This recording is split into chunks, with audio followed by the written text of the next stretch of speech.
November 13th, 2016, a pretty high-level guy at the Pentagon, he checks his phone, sees like 47 missed calls, then he gets to his work computer, opens his official government email, and it's just flood. Millions of messages pouring in, all basically laughing at him.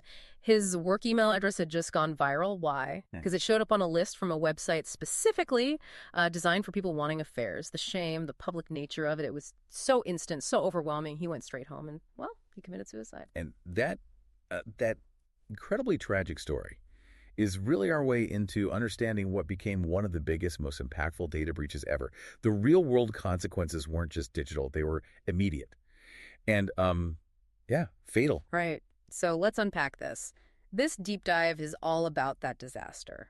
The largest data breach on record, we're talking over 412 million accounts leaked. And this leak, it wasn't just about embarrassment. It fundamentally shifted how corporations look at, personal digital mistakes.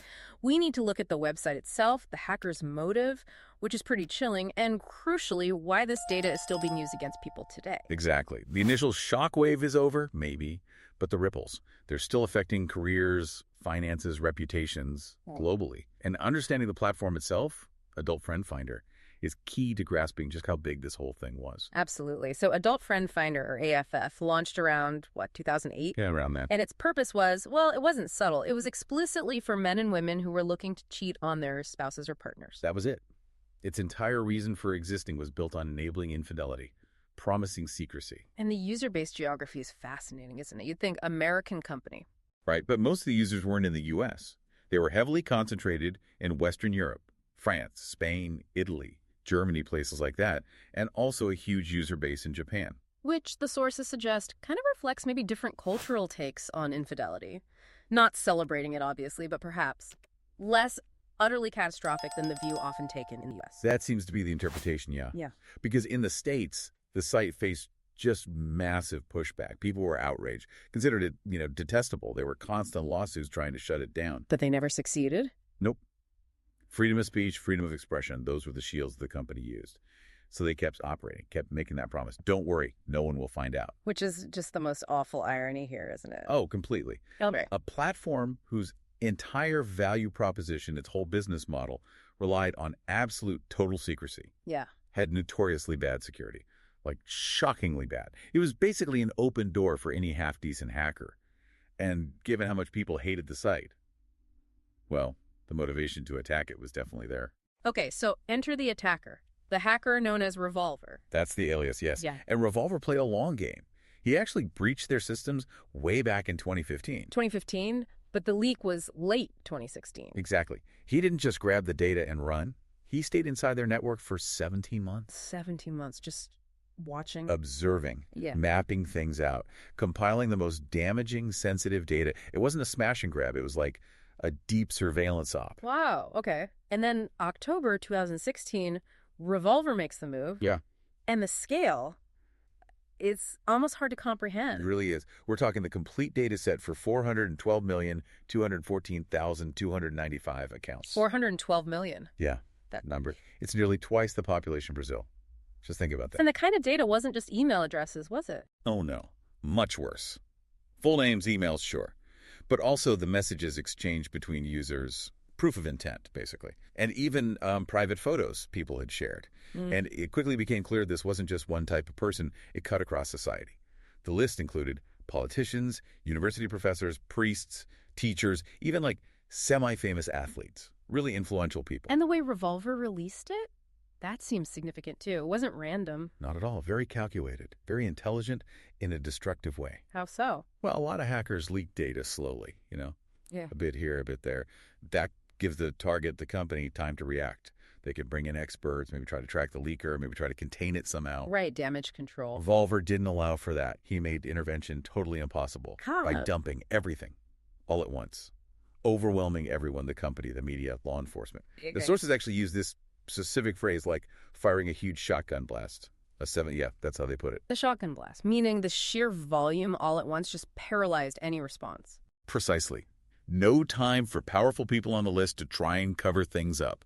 No time for the company to spin it. The data was just out. instantly and irreversibly. Okay, let's talk motive. Because usually a breach this massive, it screams extortion, ransom demands. That's the standard playbook, absolutely. Especially with this much leverage. Revolver could have demanded millions, easily. Hundreds of millions, maybe, in Bitcoin. And, frankly, the company probably would have paid to make it go away. But that's not what happened. Not at all. Revolver wasn't after money. The goal seems to have been entirely moralistic, punitive. You mean just exposing them? Yeah, exposing the users, yes, but also destroying the reputation, the very existence of what Revolver clearly saw as a dirty website. It was about shame and destruction, not profit. And that choice had immediate tragic consequences, which brings us back to the Pentagon employee. Right.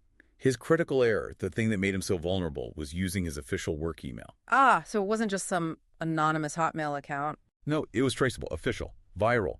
So when those emails started flooding in, mocking him, the weight of it all, losing his job, his reputation, maybe his family, it was just too much.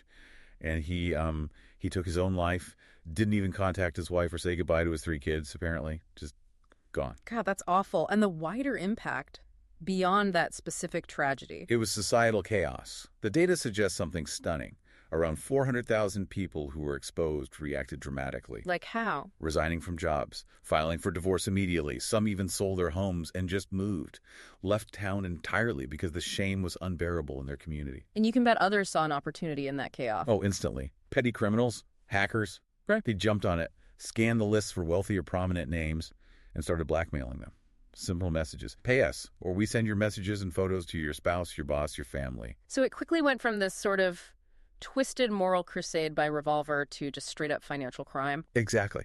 It shows how incredibly valuable, deeply personal, compromising data becomes almost immediately on the black market. But dealing with 412 million records, that sounds like finding a needle in a haystack, even for blackmailers or, say, a suspicious spouse. You'd think so.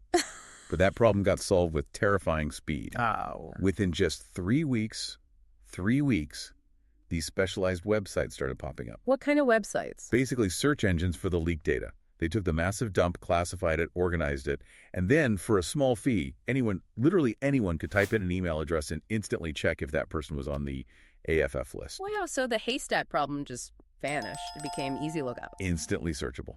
Which leads to the really long-term systemic problem. Which is? What happens when this data gets into the hands of large, legitimate organizations, corporations? Okay, how did that play out? This is the really insidious, lasting consequence.